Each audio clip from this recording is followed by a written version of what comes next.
Hello guys, in this video I am going to show you how to search for holidays on the Jet2 application, but first I just want to mention, don't forget to subscribe to my channel because at 10,000 subscribers I am going to show you my whole YouTube revenue statistics and growth strategy, how to make money online. So let's jump into it. First of all, open the app on your phone.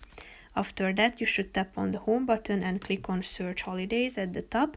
You should choose your departure airpoint.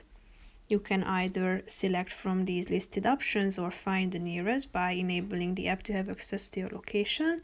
Then you should select your destination, tap on it, then you should select your departure date and return date, choose the duration, and tap on the Find My Holiday button down below.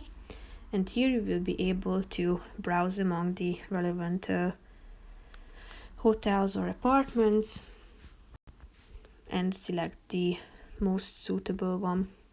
Here you can see the results as you scroll down, and you can also filter them by tapping on the filter results button at the top.